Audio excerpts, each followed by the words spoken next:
Welcome back to the Posscast. Welcome to the We, Posscast. yep, this is the show where we dig through the sewers of Reddit to bring you the cringiest RPG horror stories.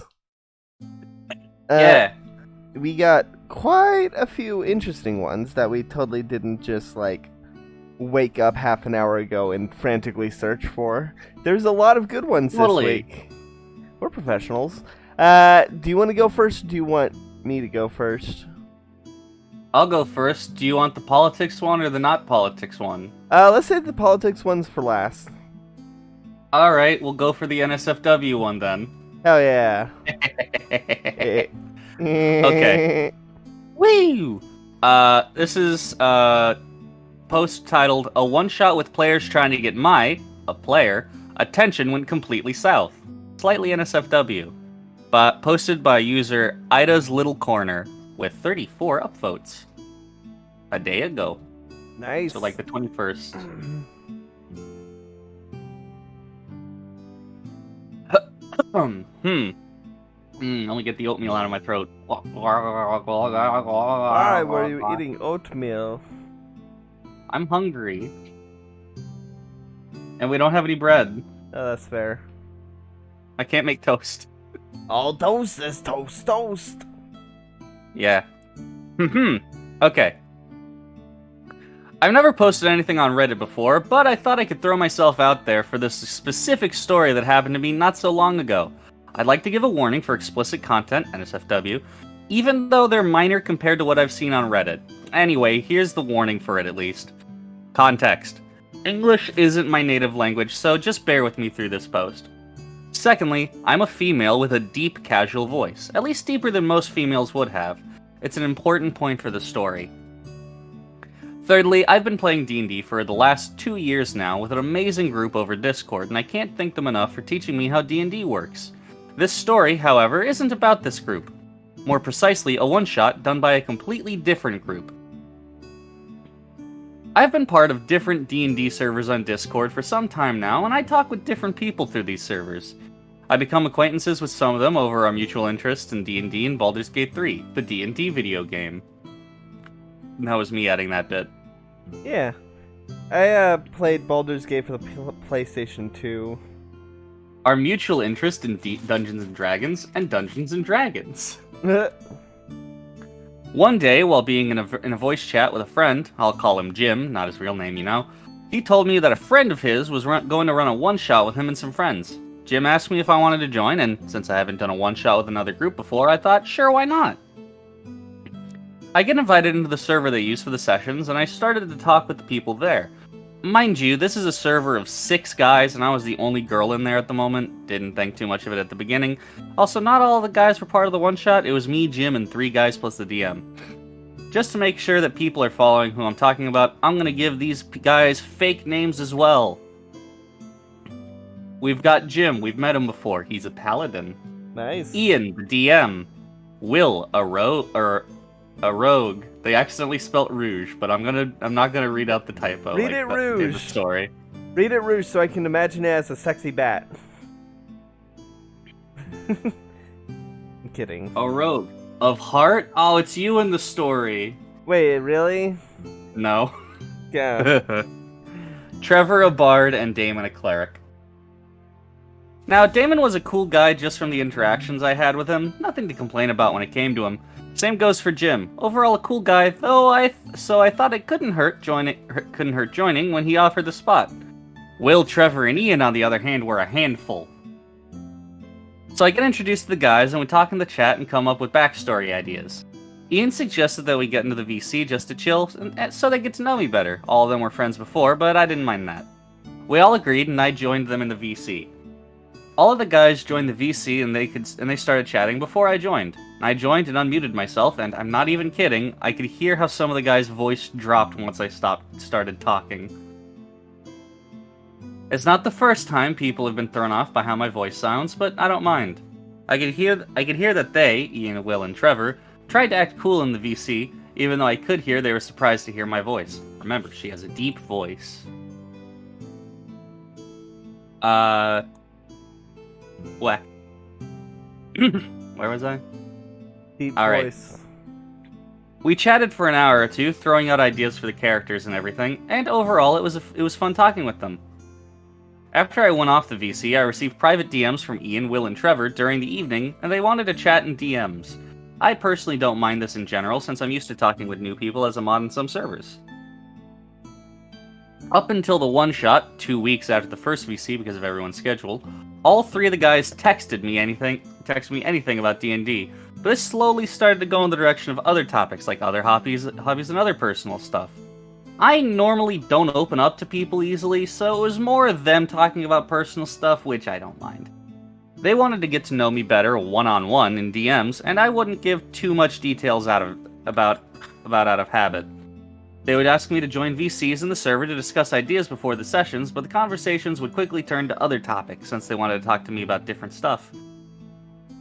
They would give me compliments about the ideas I had and would overall flirt lightly with me. Me, who's dense as a rock, didn't realize this until after everything went downhill.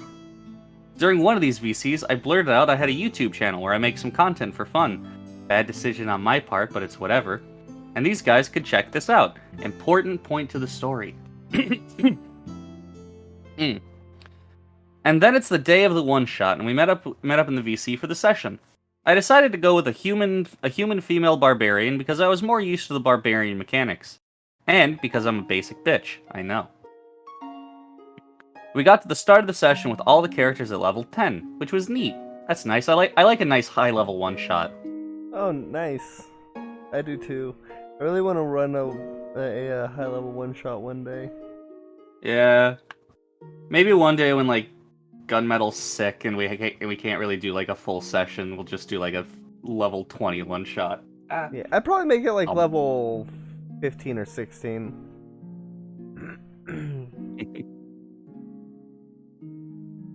Alright. We introduce our backstories, and the session starts up in a city in a city at the local tavern. This was a homebrew one-shot that started as most D&D sessions would. The characters get introduced to one another, and they get sent on a quest together. The quest itself was simple. Find a goblin cave in the mountains and bring back the cargo they stole from a royal convoy. Simple enough. This session was more roleplay-based than combat-based, which I'm okay with, but it isn't my strongest ability when it comes to D&D because the language barrier. All the guys in the session are all were from America. Before we went out to find this cave, we spent some time in the tavern and roleplayed with each other. I personally don't like to roleplay barbarians as knuckleheads that axe first and ask questions second. I prefer to roleplay them more like the Hulk, you know, losing my mind once I rage and staying calm when I'm not. Ah, yes. This, however... Oh. No, go on. Go on. I was just about to No, make you go on?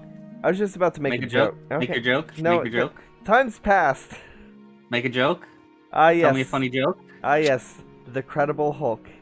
You wouldn't like him when he's angry, because he backs up his things with facts and statistics. He destroys you with facts and logic in his fists. Yeah. I do like Professor Hulk, or not. Yeah, I guess it's Professor Hulk. I don't remember. Basically, Hulk. Smart boy Hulk from the movies I didn't watch. Well, there's an actual thing in the comics where he's able to, like, merging his consciousness with the Hulk's and becoming one complete being is a thing that's happened in the comics. And I like that. You think I'd read comics? I'm not a fucking nerd. That's true. Neither of us are nerds. Now let's get back to reading these stories about Dungeons and Dragons. Exactly. This, however, would make it easier for Will and Trevor to interact with my character and try to make a move on her. Ian did the same with several of the NPCs trying to flirt with my character, constantly, to the point that it started getting annoying. They would try to roleplay that they swooned me over. I'm not even kidding when I say these guys had an alpha male competition over who managed to make my character hot and bothered. Their words, not mine. I put all of my character's abilities into strength, dexterity, and constitution, so she was almost as dense as me when it came to the guy's attempts to flirt with her. Ha! Nice. After role-playing in the tavern for almost 2 hours, we finally got ourselves out and went off to the mountain to find the cave. While scouting for the cave in the forest, Trevor and Will would continue with the flirting, even to the point of slapping my character's ass, conveniently putting their arm over her shoulder so they could place their hands on her chest and grab after her waist.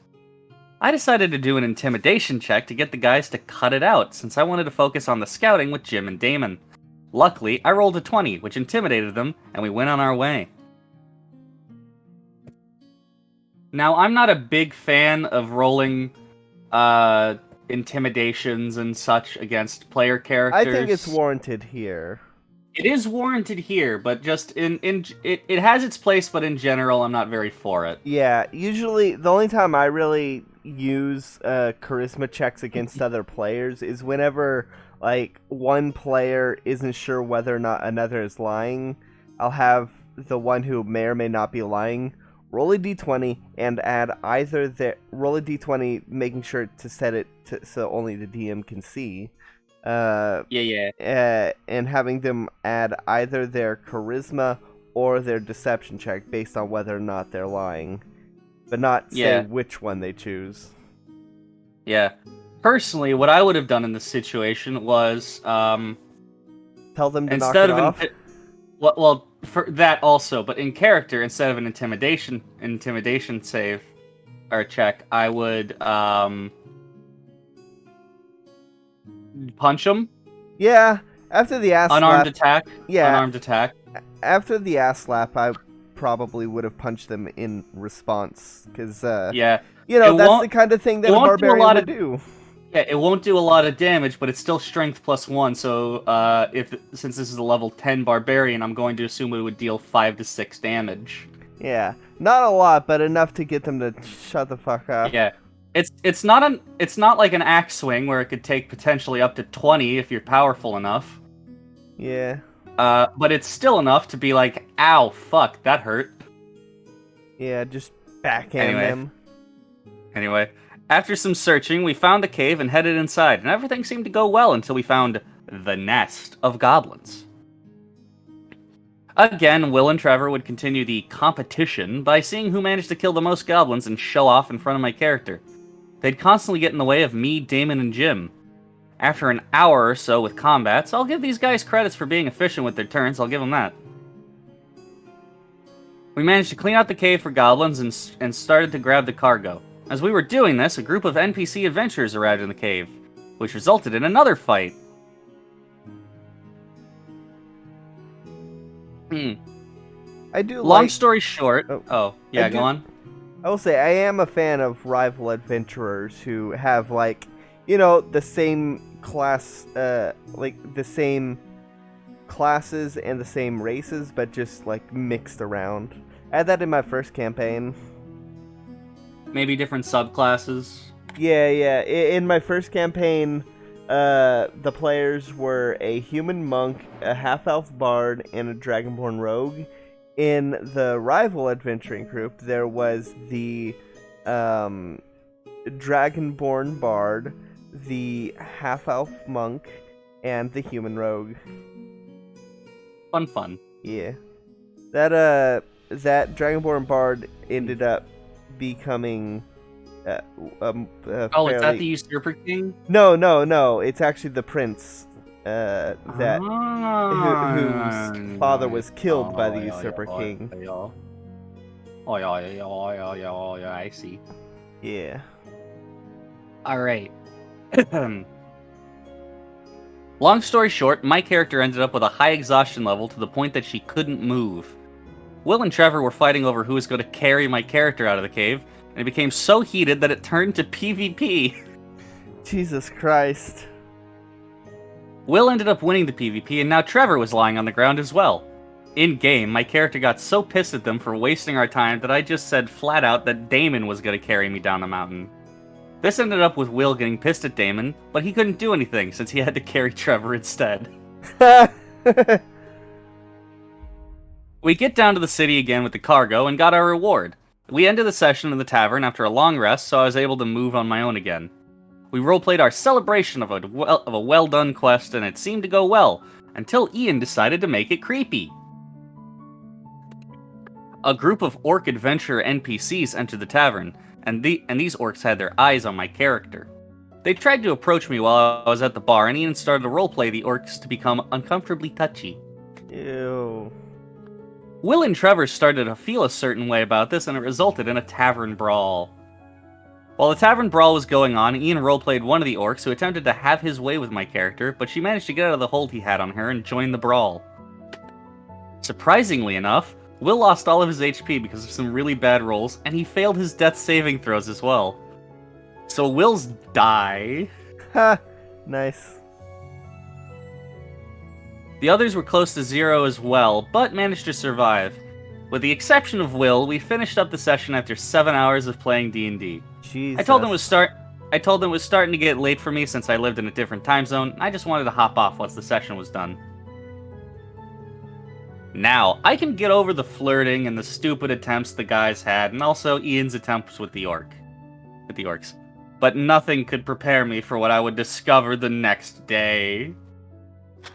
Ooh, ominous. Ooh. Spooky. Jim and Damon asked the next day if they could jump into a call with me outside of the server. I agreed and joined them later that evening. That's some red flags. Something that I didn't know was that the guys had a separate group chat with the guys only. To be fair, they were all friends, so I should have accepted that. Jim and Damon would then tell me that before the one-shot started, Ian, Trevor, and Will would message back and forth in the chat saying that they liked me, and that they would love to be my boyfriend, and that they would also briefly mention that they would touch themselves while listening to some of the content I posted on YouTube. Ew. They would go on in this chat about how hot I sound, and that they would show my private DMs with each of them. They would say stuff like, "I think she likes me, man. I mean, why would she use so many emotes?" To clarify, I use emotes whenever I talk to people on Discord. No exceptions. I mean, I do During too. During the session, this escalated, and they were going on in the chat saying that they thought I sounded hot. Jim and Damon didn't say anything before the session since they were afraid it would worry me that they would say these things about me, and when they saw how they all acted during the session, they decided to talk with me after the session. Apparently, after I left the VC the night before, they had talked about how much they would have loved to roleplay a sex scene with my character, which resulted in Jim and Damon calling the night and jumping off the VC as well. Yeah, I would too. When I talked with Jim and Damon about this, they showed me the messages that were sent in the chat, and my jaw was officially on the floor. I was seriously bamboozled by some of the things they would say in the chat. The worst things they said, specifically the touching themselves part, were said in DMs between Ian, Trevor, and Will. This was DMs that they would share with Damon for some stupid reason. And wanted to apologize for how the guys had been acting, and totally understood if I don't want to play D&D with them anymore. I appreciated the sentiment, and I told them I would most likely not do that after reading what I just read. Yeah, that's Yeah. That's a lot. It sure is. I messaged Ian and told him I wouldn't join them in any other sessions in the future. He asked why, and I just said I was dedicating my D&D time to the original group that I had, but I appreciated the opportunity to join them. After that, I left the server and blocked Ian, Will, and Trevor on Discord. When they realized I had blocked them, they reached out to Jim and Damon, and they told them that I knew what they had been saying about me. I didn't want anything to do with these guys, but I'm still talking with Jim and Damon to this day, and they help me out with story ideas for D&D and my writing in general. End of story. Jesus Christ. So, don't be a simp. Christ. Yeah, don't be a simp. Don't be a simp. Also, don't have... Like, that's some middle school shit. Having a bet over who can, seduce the girl. Like, yeah. That's okay, I will so say, immature. having a competition between players seeing who can kill the most enemies That's fun. is cool and good and fun. That's a bonding experience. Yeah. Having a competition to see who can kill the most enemies, specifically to swoon a player character, is bad and cringe. Yeah. Don't go into D&D looking for a relationship, alright? Because it's very, very gross and manipulative. Yeah. Wow. Alright. Alright, That's the end of the story. yeah. The DM really should have stepped in there, like, a lot. The DM was one of the creeps. That's true. Alright, so, there was only, like, one person that wasn't a creep. Right? That was the paladin, right? Jim and Damon. Oh, okay. The paladin and the cleric. Oh, okay. Alright, so the one I have, It was the rogue, the bard, and the rogue, the bard, and the DM that were creeps. yeah, really gross. So, the Yucky. one I am reading is called Problem Player Blows Up on Me Because My Story quote-unquote doesn't make sense. It was posted 18 hours ago by Throwaway83939231. It's got 206 upvotes. 18 hours ago and 206 already? Yeah, it was like top of the board. Jeezums. Yeah. Okay. That's why I'm glad we're getting this early. By which I mean by the time it goes up, like everyone else will probably have already done. Yeah, by the time this goes up, Crispy and like Crit Crab are probably going to be talking about this. Den of the Drake's going to make a reference to it, and he's going to have a little skit. Yeah. So, yeah. But that's because we record And these. then one day we'll get it popular enough, and we'll be invited on their shows. Nah, if any Nah. D&D person invited me as a guest, I would want to be a guest on, like... I'd want to be I would love to be in, like, one of those one-shots that, like, Dingo Doodles and Puffin Forest and Z Bradshaw. That's Yeah, the goal. that would be fun. Playing with the big leagues, by which I mean nerds who do animated D&D stuff. Yeah. Anywho, so, context. I'm a DM for a 5e campaign that's been running for 2 years now. We have a cleric, monk, and wizard. The wizard is a problem player. The monk is my best friend and is dating the wizard for about 4 years at this point. I never much liked the wizard. She was generally rude to me and everyone else I knew, but I decided to include her for the sake of appeasement. Big mistake on my part. And I consider the wizard to be the problem player because of a few reasons. 1. She constantly questioned my decisions as a DM and claimed things would make more sense if X, instead of how I'm choosing to run the story. And she constantly questioned my ruling on rules, such as repeatedly claiming that Ty should go to the defender in terms of armor class versus hit result. That's why we use glancing blow. Yeah. When it is the opposite in Raw. And more importantly, how I run things. I eventually just bookmarked the page in the DMG, in the Dungeon Master's Guide to show her every time she said that. She got irritated very easily if things didn't go her way for the character or the party, such as when they encountered any sort of dilemma or challenge. And often she would simply check out and stop playing if she gets too irritated. She never showed up on time for sessions, despite us agreeing on a time and place weeks in advance. The previous session, the party had faced off against a large force of enemies from an evil organization that they had been tangling with for a while. Oh, wait. What? Agreeing on a time and place? This is an IRL game. Yeah. Weeks in advance. So yeah. The forces had attacked the party's hometown, which was a big moment since previously they'd only tangled with them in the wild. The party took a prisoner who just happened to be the monk's in-game ex-girlfriend, who the monks still had feelings for. The party decided the best place to store the prisoner was in the town jail. The party then met with the captain of the town to discuss the potential defense plan against future attacks should any occur. The party and the captain both agreed on a coalition between the town watch and the mercenary guild the party worked for. Uh, However, the captain stated that given the prisoner they took is part of the evil organization, he stated he would not allow the prisoner to be stored in the town jail for more than a day since she poses a security risk to the entire town should the evil organization decide to try and extract her.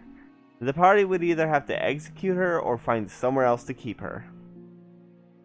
Oh boy. Yeah. That's a really nice dilemma to give the party. I might steal that at some point.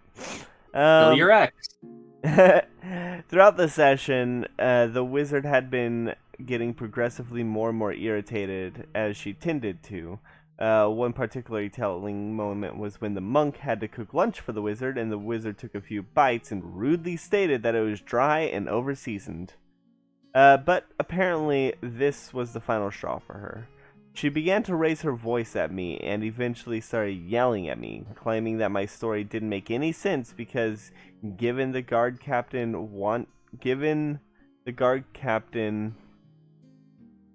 wanted to form an alliance with the guild, he should be on the party's side.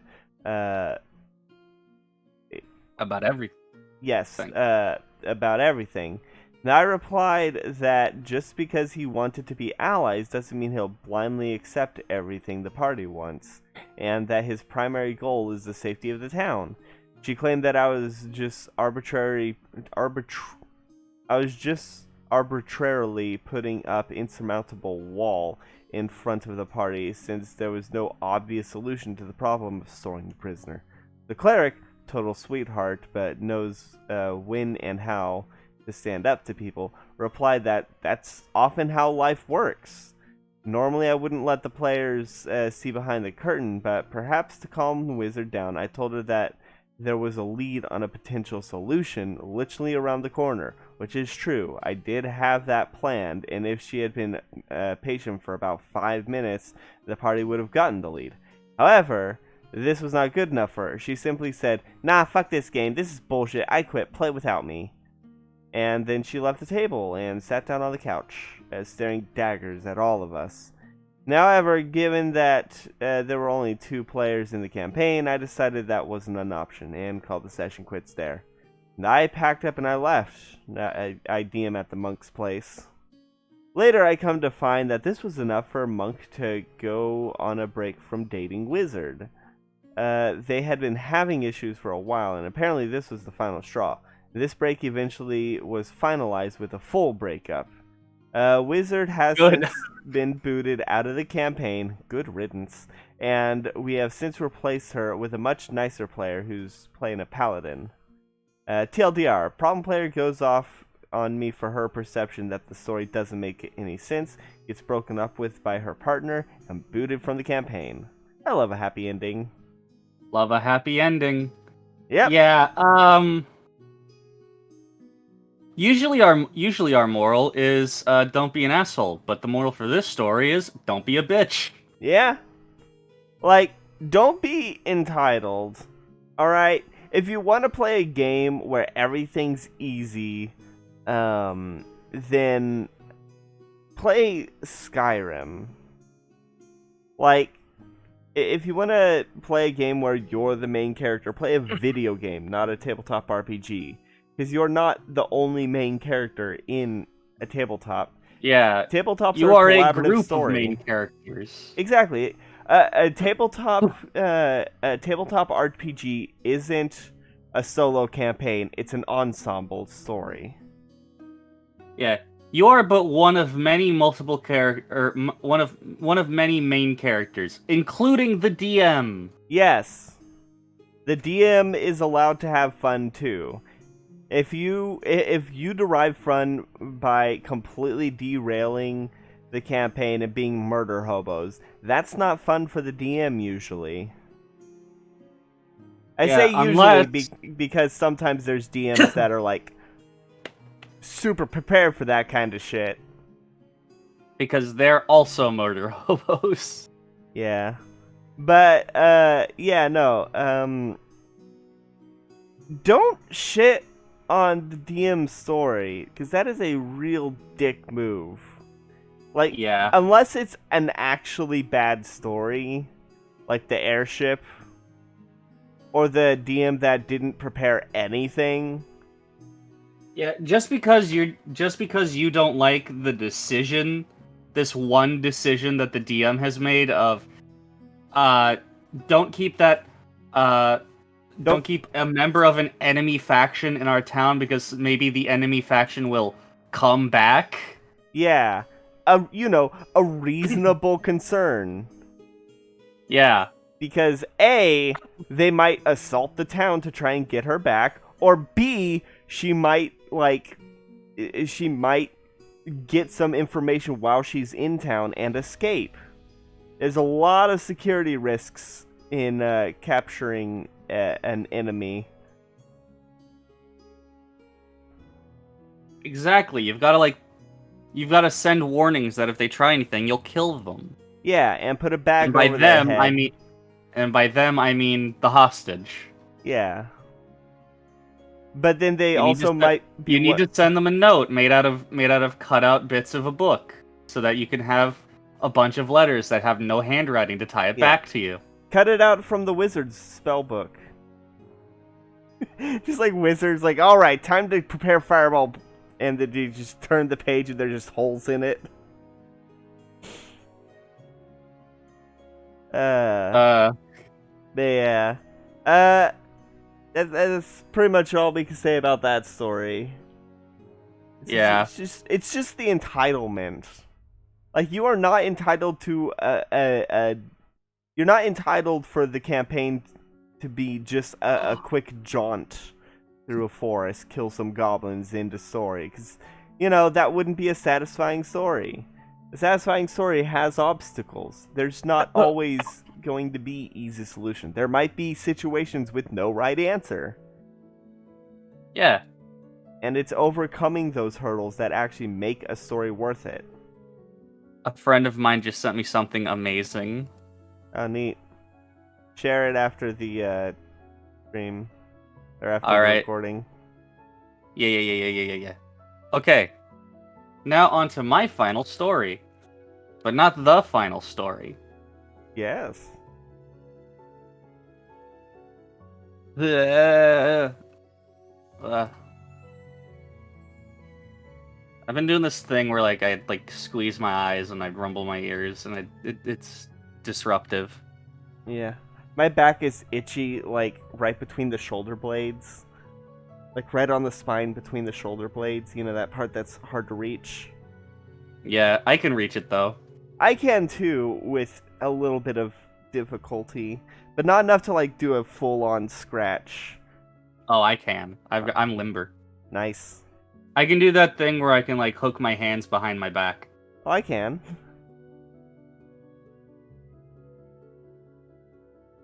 Alright. Ah, God.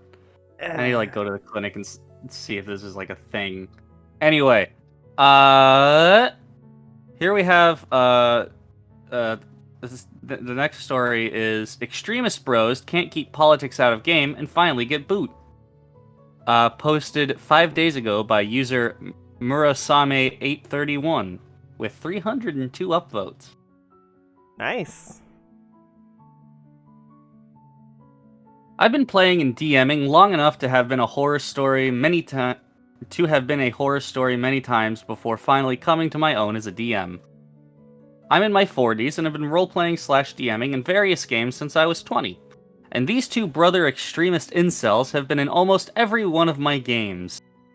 I call them incels because they refuse to play with women players, always degrade women NPCs in game, and only the oldest has even had a girlfriend. Oldest is in his 40s, youngest is upper 30s. Younger is unemployed, and the elder has a job that he works 20 to 30 hours a week. They live with my friend's mom because their saint of a mother passed away and was no longer able to wait on them hand and foot. I'll call the older brother Turd and the younger brother Duke. I'm DM, good friend number 1 is Mage, and good friend number 2 is Monk. This happened in a game we all enjoyed called Exalted. We had the two. It was originally created by White Wolf, the makers of Vampire the Masquerade and its spin-offs. Neither Turd nor Duke had played in one before, and Turd had been wanting to enjoy it. Duke didn't seem enthused, but because Turd was his brother, he went along with it. Mage Monk and I had been looking forward to playing it for some time, as it was an anime fantasy game with high-powered abilities. Turd had been a serious problem in the past, and the three of us were literally the only people, out of a pool of roughly 8, who would play with him due to his rigid, self-righteous approach to gaming. The same approach he took to life. He'd been kicked from every Roll20 group, as well as every pickup Discord group he's joined. We only played with him because we all had a history with him, and we wanted to include him because we knew it was important social time for him. Duke was trying very hard to be the same as his older brother. Anytime we tried to bring in a 5th player from our pool of gaming friends, they would ask if Turd or Duke were playing, and if they were, the hopeful 5th would decline. 4 players and 1 DM would have to do. Why were they so hard to get along with, you ask? I think this story sums it up.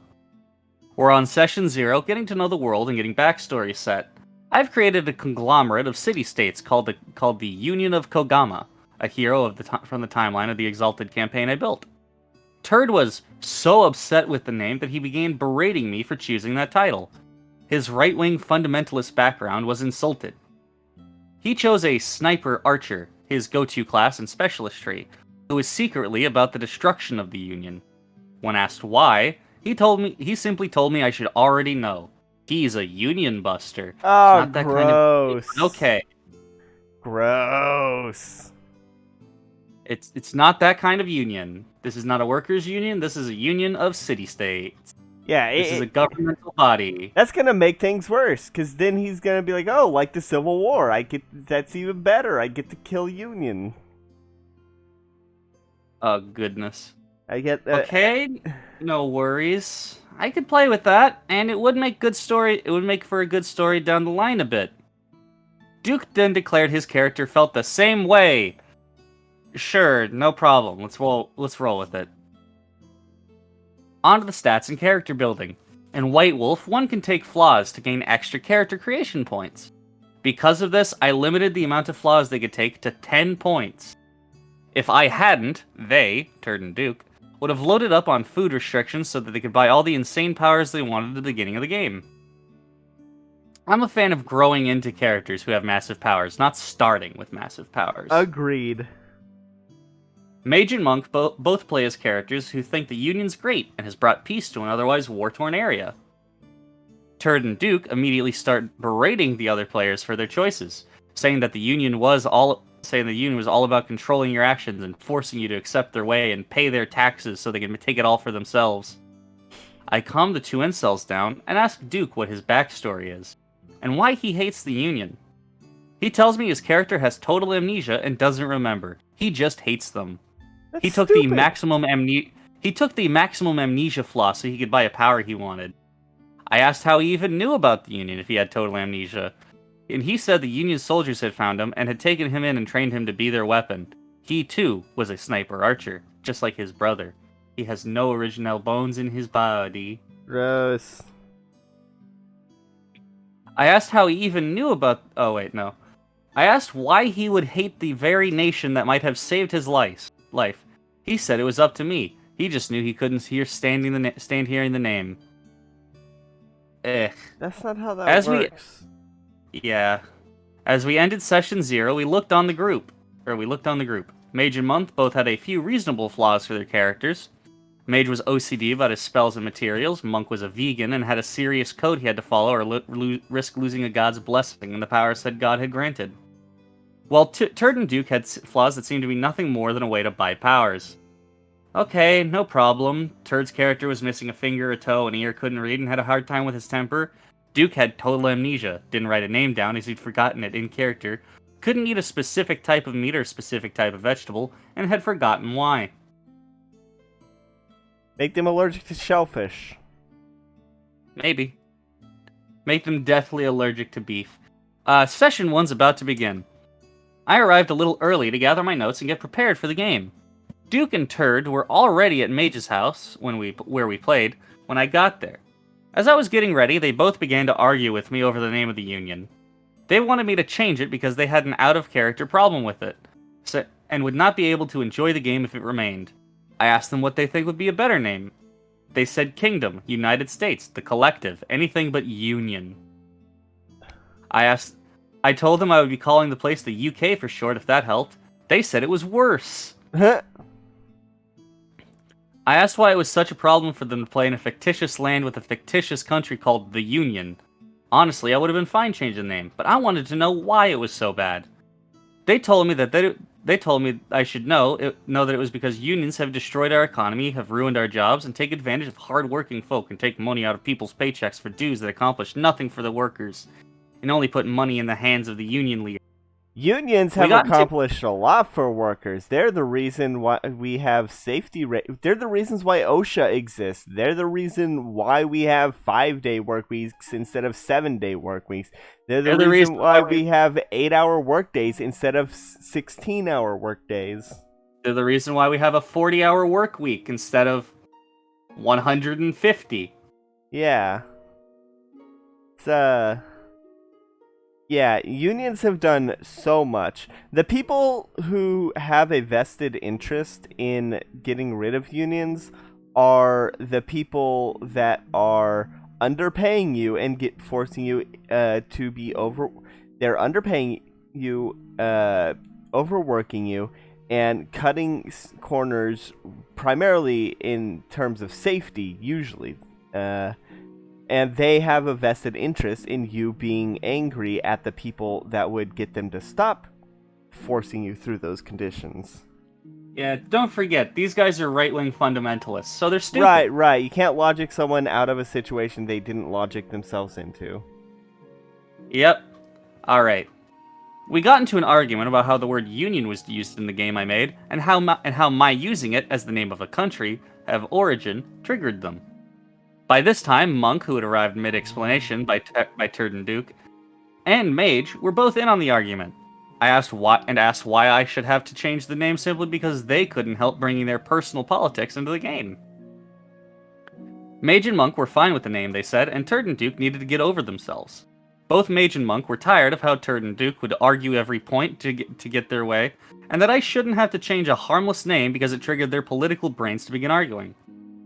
This conversation/argument lasted 3 of the 5 hours we had allotted for the game. At the first half hour, I would just kick them from the group. This is session 1, and 3/5 of it has been dedicated to arguing over why the DM should be able to use the name The Union. Come on. So goddamn immature. They know where United comes from, right? Union. Dummies. Yeah. Anyway. A union just means a collection of people. Yeah. By the time we got close to starting the game, both Turd and Duke determined that they were unhappy, but were fine with continuing anyway. Mage and Monk spoke up. They said that they weren't going to play if Turd and Duke couldn't keep their personal politics out of the game. Turd and Duke laid the blame at my feet for not being flexible enough to change the name from Union to something else. The argument continued. Mage, Monk, and myself were trying to get them to accept that this union was different from a labor union, while Turd and Duke claimed that just by the nature of the word union it was the same thing. See? The thing we mentioned early on. Yeah. They're idiots. Mage and Monk had argued about all the other times union had been used, including on the winning side of the American Civil War. Haha! Finally, the 5 hours finished, and we had done nothing but argue. Turd and Duke insisted they wanted to play the game, but Monk, Mage, and I had heard enough, and we ended the whole thing then and there. We decided to play elsewhere, booted Turd and Duke from the group, and promptly had 4 more people willing to join now that Turd and Duke were no longer playing. After years of playing with Turd and Duke, it was refreshing not to have someone spend half an hour arguing that I have no idea how to DM whenever I told them they couldn't do something that they thought they should have been able to. It was even better not having people argue over politics for the first hour of every game session, too. TLDR, 2 extremist incels couldn't handle the name of a fictitious country and wouldn't let it go. They get booted for spending the entire first session arguing. I'm glad that nobody in our campaigns are, extremely politically affiliated, like, in a way that's diametrically opposed to everyone else. Like, there's no arguments of politics in our campaign, because we all generally have the same political opinion. For the most part. Yeah, which is, you should care about other people. Yeah. But it's not surprising that it's an Exalted campaign. Have you ever read the Exalted Player's Guide? No, I haven't. You look it up right now and read the first paragraph, or the first sentence. You can just look up Exalted Player's Guide PDF on Google, and it should be the first thing that pops up. Let's see. Here we go. 274 pages. Yep, read the first sentence. I gotta wait for the 274 pages to load in. Oh, right, it's this one. Yeah. Talking about the first sentence of Exalted Player Guide is like talking about, I'm not going to read that sentence. Yeah, don't. Don't actually read it. It's like, talking about it is like talking about, Lovecraft's cat. Yeah. And then the bartender said gods and sorcerers are like, and junkies. Yeah. You just can't get rid of them. I mean, you can get up on your high horse and you can say, we won't have any of that foul sorcery in this town. And then the Immaculates can rail against people who set up shrines. But the truth is, they're not going anywhere. You're just the same as the Antiopium nut on his wagon, or the guys who lay for rakes coming home from the bar boys, or from the boy bars. Yeah. The only thing those folks are doing is making themselves feel self-righteous. They aren't changing anything. The human need to change the world is as central to us as the need for sex and thrills. Even if you scare someone off, they're still gay or a junkie, and they just can't hook up. It's pretty much the definition of futility to keep people away from something they go out looking for. Yeah, it's not a good... It's really, really not a good kind... It's not a good introduction to any kind of system. It's not the best literal first thing to read in the book other than the title. Yeah. Let's see. It is 1, 2, 3, 4, 5, 6, 7, 8, 9, 10. It takes 11 words for them to drop a slur. Like a really bad slur that At least it's not the worst slur. It's not, but it's still one of those ones where you just say the letter. They drop the F slur 11 words in. Yeah, you only say that around friends that you know are also queer. Yeah, and are okay with that kind of language. Yeah. I have friends that do. I'm not super comfortable with it. Yeah. All right. I have a friend who has reclaimed the T slur, and I'm not super comfortable with it. It squicks you? It squicks me just a bit, especially since she'll fucking scream it out in fucking public VR chat worlds. Like, come on. Yeah, There's children there. Don't teach them slurs. Yeah, they're... Like, I'm all for reclaiming slurs, but it's... Don't say it in front of children. Yeah, it's a complicated situation. Reclaiming slurs is a very complicated subject. Yeah. Anywho, yeah, the people were assholes, like huge, really bad assholes. I would not tolerate that in my campaign whatsoever. Like, after the first 10 minutes of arguing over politics, I would boot a person. Now, I would like to read off a comment from in the comments. Please do. Peregrine C asks, or says, okay, I get that geek social fallacies are a thing. I get that sometimes people keep friends longer than they should. But how on earth did this manage to go 20 years? Jesus. What history compelled you to have these guys in your game over and over to the point where you couldn't get anyone else to join because of how horrible they were? The OP replies, Small, tiny microaggressions that build in unnoticeable ways until they are literally ruining the campaign because they don't like something. I It was due to the see. loyalty I had towards the gaming group with which we played. We had all been friends from college, and I figured it's just how they are for the longest time. If I could deal with them, I could deal with anyone, right? Lol. What all three of us realized that night, Monk Mage and I had all DM'd for the group, is that they would never change, and that they had always been like that. We all kicked ourselves in the butt for letting it go on too long. I can understand that. When you put a frog in boiling water, it hops right out. But if you put a frog in room temperature water and then slowly bring it to a boil, it'll stay in until it's burned to death. Yeah. Like, I can understand how it got that bad. Just starting off with minor things and just letting it slide because you just want to get to the game, and then them just slowly pushing the line further and further, and without crossing it until you realize, yeah, no, they crossed the line a long time ago. In hindsight, and I'm not angry at the DM for putting up with it that long. Yeah. Yeah. I guess I can understand how I'd probably fall for that trap, but my initial statement of I'd kick them after the first 10 minutes of politics, I guess if it was a slowly building thing, then probably I probably would have a similar response to the OP then, because we're only hearing the final straw and not all the things leading up to it. Yeah. Alright. On to our final story of the night. All right. Day, the afternoon, most whenever you're watching. Yes, perhaps it's even your birthday. If so, happy birthday. And if you're lying about it, then what the hell is wrong with you? Who cares?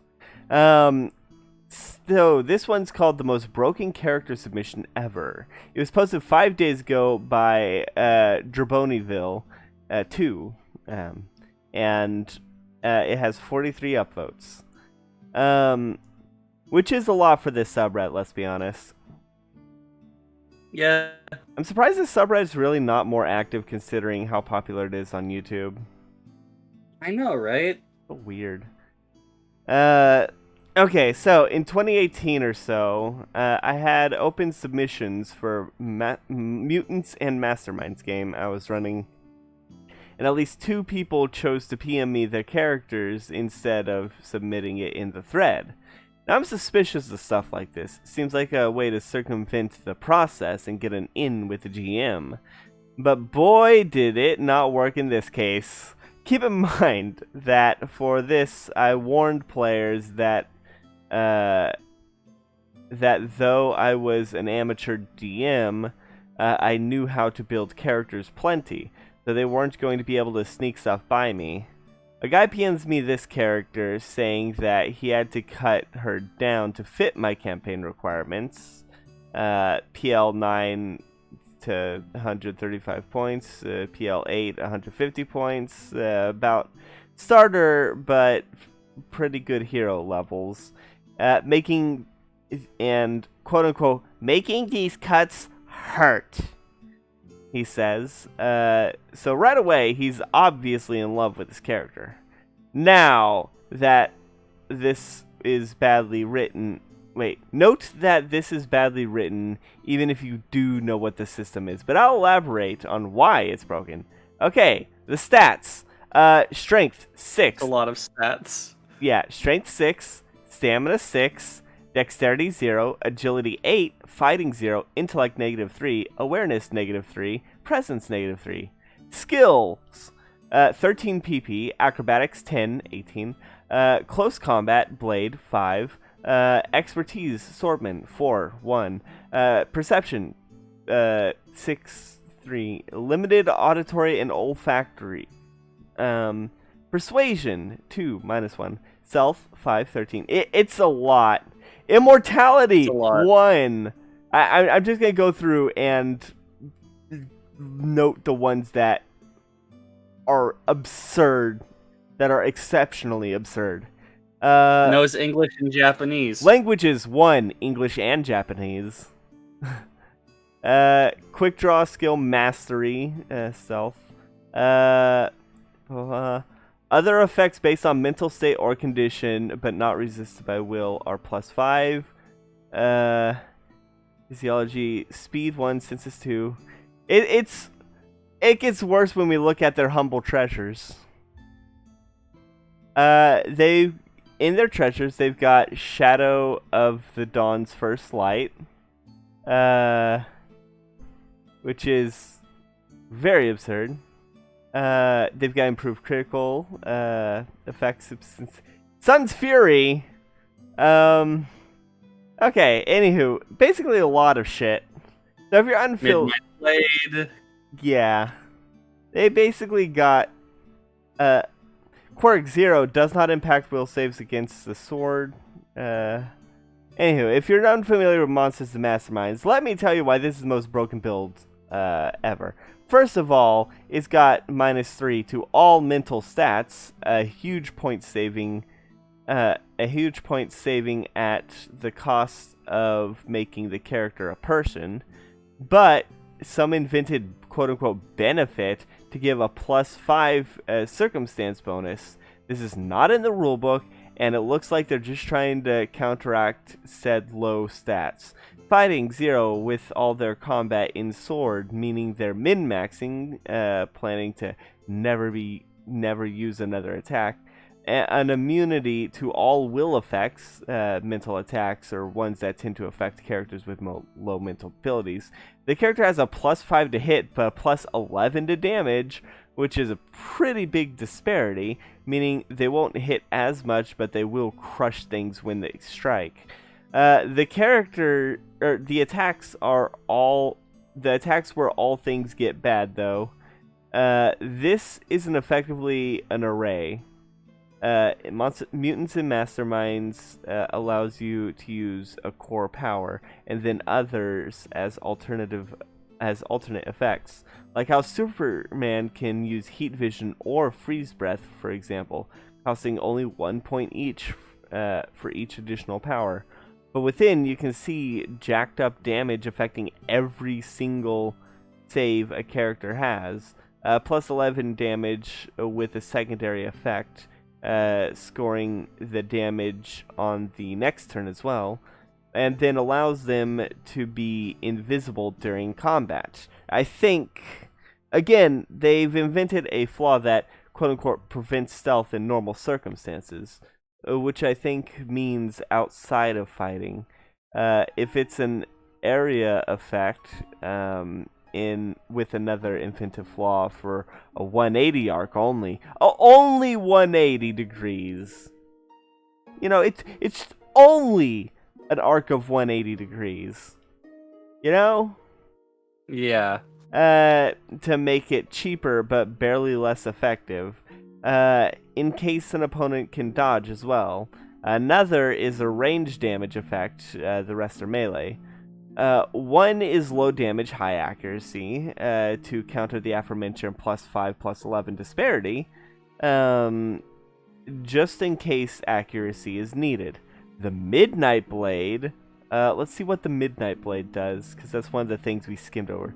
The Midnight Blade has a damage of 5, and sums up to 11.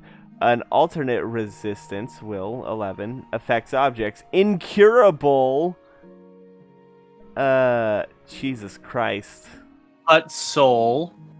Yeah. Jesus fucking Christ. Yeah. Concealment. Yeah, so the Midnight Blade that affects all will instead of damage, in case you need to harm bad guys with low will, common for dumb powerhouses, and affects objects to auto-kill robots, who will often have no will. The Cut Soul ability weakens all abilities at once. Affects insubstantial, which any DM should be suspicious of, because it's a player circumventing insubstantial foes to avoid the GM tricking them with that. So essentially, the character is is a droolie with no mental abilities and a set of powers that affect every single save you can think of, just in case the DM has a different kind of foes around. High damage, low damage, range area, will save and weaken, plus effects insubstantial, meaning that no character could ever be immune to damage from this character, and they could sweep the table. Then, of course, he says, "Feel free to tell me when I'm a power gaming asshat," which I probably should have done. Instead, I took the time out of politeness to explain every issue I have with the build, including some issues with the character he'd chosen. I wanted a serious superhero, and he wanted to play a ghost child, probably ripped off from an anime. He then just says, "On second thought, I think I'll drop out," saying that my hesitance to accept his +5, +11 damage disparity should have clued him in, which suggested to me that it suggests it's me who has the problem. So this wasn't a campaign ruining thing or anything, like a lot of these stories are, but it's an example of the kind of ludicrous thing players will throw at GMs. Superhero games have the ability system to abuse right there in the main power listings as a function of the genre, so GMs always have to be careful. But jeez, lol. Wow. Yeah. So power gamers fucking suck. They're the most boring characters ever. Yeah. Yeah. When you go into a campaign with the sole intention of I am going to beat every single combat and check, then you're not making an interesting character. You're just making Superman pre-Kryptonite. Yeah, and we've already went on a 20-minute tangent about why pre-Kryptonite Superman was boring as fuck in an earlier episode. I think it was the Burning Man. Boring as shit, and nobody would fucking listen to radio play. Yeah. I believe it was in the Burning Man, one of the Burning Man episodes. Because Burning Man was a power gamer. Probably. Yeah. So, if you're able to beat every situation with ease, then there's no actual conflict. And when there's no actual conflict, there's no point in actually, running a campaign.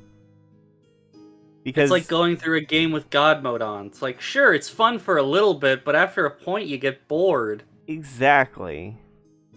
So yeah. You get maybe half an hour to 2 hours of being like, haha, look at me destroy everything. Oh, this Strider stands no chance between me and my infinite rocket launcher.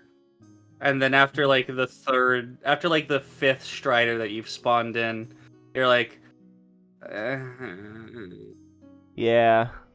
That's why I like Binding of Isaac, because, there are some really bad seeds. There are some bad seeds. There are some incredibly overpowered seeds. Yes, any seed in which you get Ludovico, Brimstone, and the Tanuki leaf, that combination right there makes you immortal. And it's my favorite combination, but also because the item pool is so big, getting those specific 3 items feels like an achievement, and it's worth. It makes it worth it to get that, because very rarely do I actually get all 3. But then again, I used to play so often that it was an eventuality, and I did manage to beat the beast a few times. But that's the only combination I've been able to defeat the beast with. My favorite thing in Isaac is getting blank card in the Yarrow rune. Oh fuck yeah! Especially in a room that has a battery in it. Oh yeah. Because then you just make infinite batteries and pills and stuff. It's amazing and good, and it can crash your game. Yeah. God, I had the Prism Brimstone two techs, Tech 1 and 2, Ludovico, and it caused the game to crash because my tears kept... Oh, and I also had the homing shots. And it crashed because my tears kept getting multiplied by the prism. My things kept getting multiplied by the prism, and there was just too much. It is really easy to crash Binding of Isaac when you get a really fucking good seed. Yeah. Anywho, power gaming is not fun because it makes you look like an asshole and it makes things boring for everyone else. Yeah. So, I believe that's all the stories for today. I believe so. Yeah. Well, thank you everybody for watching. Definitely check out some of the other stuff. There's more episodes of the Posscast. There is also 2 Dungeons & Dragons campaigns. We're playing Curse of Strahd, run by our friend Chalkvi, and I have a homebrew called World of Tapir. So definitely keep an eye out for those. There is also Minish Cap being played by Biddy. Yeah. And I am playing Hollow Knight. My boyfriend is Scraps is playing Bug Fables, and Biddy, Chalkvi, and I have Tabletop Thursdays where we play Tabletop Simulator every Thursday. Sometimes with a guest. Yeah, sometimes with Scraps or Jester as a guest. Usually Scraps. So, comment challenge of the day.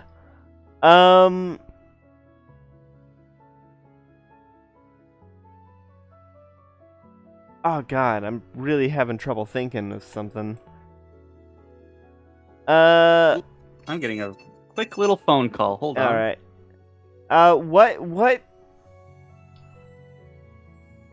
What is your worst experience with a bard? That's what I'm gonna say. I haven't really had any bad experiences with bards because my players are pretty cool. But yeah, what's your experience with a bard? Anywho, with that out of the way, there's nothing left to say, but good night, everybody! Bye.